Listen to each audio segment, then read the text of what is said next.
I find my work as a teaching artist in the neighborhood of Bushwick in Brooklyn, New York, to be gifts in an extremely large city that can often feel fragmented and isolated.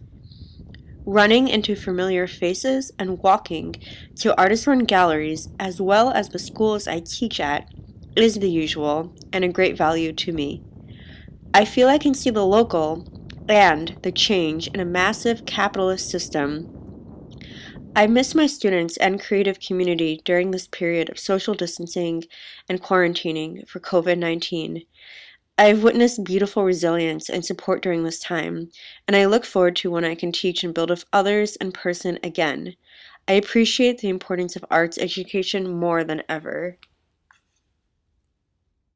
Where I live and work defines me as it gives me a sense of place and empowerment through art, but it does not define me as it is deeply urban and cut off from nature.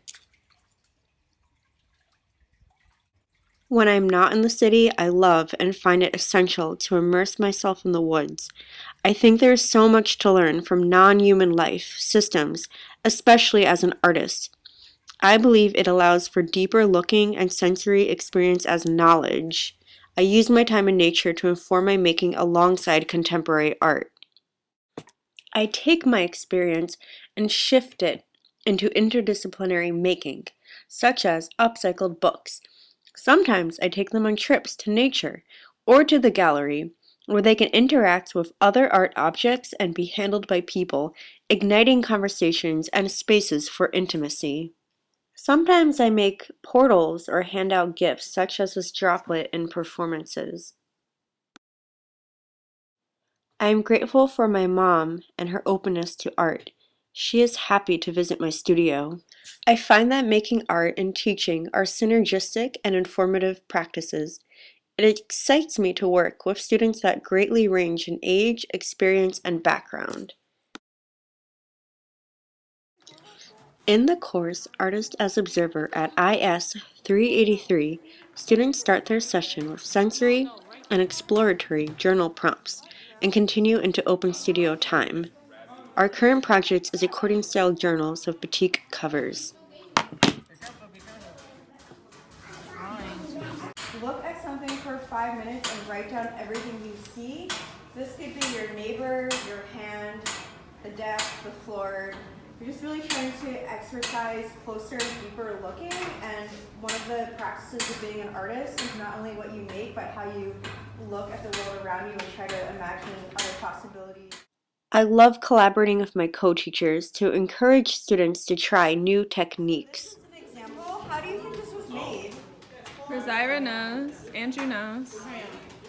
Oh, but it was like this clear thing. It could be like this, any like texture. It's a pattern. Then I did a second coat where I just covered the entire surface with a dark blue to see what would happen after I added more glue. I want to go ahead. It's kind of like if you ever stretch and make a canvas for painting, you also fold the edges over and clean the edges up a bit. As makers, we possess social accountability when we operate in the greater public. As a visual arts teacher, I encourage students to dig into their vision so that they can understand and articulate their power. I believe it is my responsibility to constructively challenge and guide students in visually empowered directions. Every student has a unique voice that contains the potential to influence their culture. I am often pleasantly surprised at the range of work that my students create from kindergarten to middle school. Art moves beyond the individual and into the world. I feel accomplished as a teacher when I see young artists taking risks, asking questions, and being open to the powerful presence that contemporary art can offer. Ultimately, I would like to blend art education with wellness, nature experience, and environmental education. I seek to make teaching truly interdisciplinary as we radically use our imaginations to build a new, more sustainable reality.